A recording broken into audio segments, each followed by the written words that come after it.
Muy buenos días todos, todas y todes. Muchísimas gracias aquí a quien nos acompañan aquí, José Ramón, Patricia, Carolina, Edgardo, Jan, Claudia. Saludamos desde la Comisión de Derechos Humanos de la Ciudad de México con mucho gusto esta iniciativa promovida desde el mecanismo local, muy impetuosamente por Claudia Cruz, ¿no?, sobre el Seminario Internacional, Perspectivas, Retos y Buenas Prácticas para la Protección Integral de las Personas Defensoras de los Derechos Humanos y Periodistas, que busca fortalecer las capacidades de los diversos actores interesados en resguardar desde el espacio público el ejercicio de la libertad de expresión y el derecho a defender. Ya lo decía Patricia, quizá es un momento adecuado para hacer un alto, para reflexionar qué se ha hecho, qué no se ha hecho, cuáles son los obstáculos, cuáles son las cosas que han favorecido el desarrollo de estos mecanismos de protección a nivel federal y a nivel local, pero también qué se viene para adelante, ¿no? Y cómo tendríamos que recuperar exactamente pues las buenas prácticas, pero también quizás las malas prácticas alrededor de lo que pues de lo que es una agenda que lamentablemente es una agenda prioritaria en derechos humanos en este país. Defender los derechos humanos en las Américas ha sido y sigue siendo una actividad extremadamente peligrosa.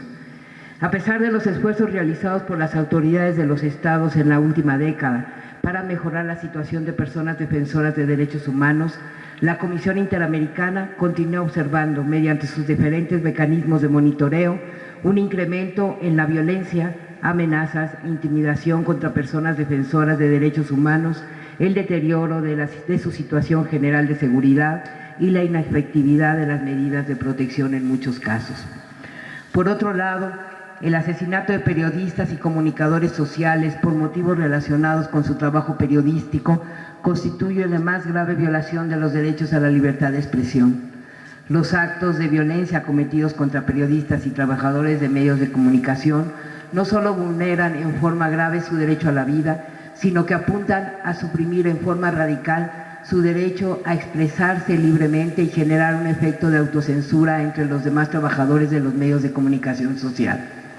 Los actos de violencia cometidos en razón de la labor que desempeñan los periodistas también afectan gravemente la dimensión social y colectiva del derecho a la libertad de expresión, dado que vulneran el derecho de las sociedades y sus ciudadanos y ciudadanas a buscar y recibir información e ideas de toda índole. Sin desconocer que México atraviesa una grave crisis de violencia y seguridad que afecta a diversos sectores de la población, la violencia contra las y los periodistas ha llegado a niveles alarmantes que se han intensificado en los últimos años. Sabemos que hay zonas de México en las cuales hoy el día a día de las y los periodistas se encuentran sometidos a una fuerte intimidación originada fundamentalmente por grupos delincuenciales interesados en su comerciante información, pero también en la alianza de estos medios con el poder político. En esta situación de riesgo especial resulta extremadamente difícil que los periodistas hagan investigación y publicaciones acorde.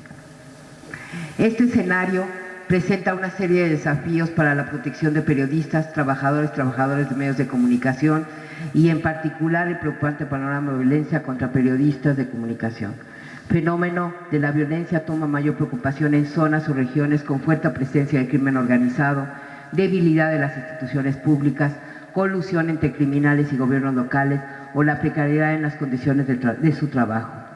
Tanto para las personas defensoras como para los periodistas, las acciones tanto de la sociedad civil y la respuesta del Estado no han dado los resultados que tendrían que estar dando ante las dimensiones del problema. Así, diversas acciones como la Fiscalía Especial, las comisiones especiales, las leyes de protección, tienen todavía muchos pendientes y mucho camino que recorrer, como para poder decir que están deteniéndose los asesinatos, desapariciones y agresiones. La garantía de resguardar el derecho a defender y la libertad de expresión representan un doble reto para la Ciudad de México, ya que por un lado existen registros de agresiones y se deben generar las sanciones necesarias a las personas responsables, pero por otro lado también somos la ciudad en que se concentran periodistas y personas defensoras que han sido agredidas y amenazadas en sus entidades y que se refugian aquí. En ambos casos toca al gobierno de la ciudad, al Estado que representamos también aquí en el gobierno de la ciudad, robustecer el marco institucional para que instancias como el mecanismo de protección desarrolle la labor de protección y para generar las condiciones necesarias para que las situaciones de desplazamiento estén coordinadas entre instituciones para generar y garantizar los derechos en lo que se construyen planes de retorno, planes de garantía de seguridad, planes de reparación integral. Ante esto, ante estas obligaciones de prevenir, proteger e investigar, básicamente consideramos que espacios como este son espacios necesarios y fundamentales para seguir construyendo mecanismos fortalecidos, mecanismos que defiendan básicamente los derechos humanos de defensores y de periodistas. Enhorabuena y que estas jornadas de trabajo sean provechosas, no nada más en lo particular para cada uno de nosotros y nosotros que vamos a estar aquí, sino sobre todo para el colectivo, sino sobre todo para esta ciudad. Felicidades.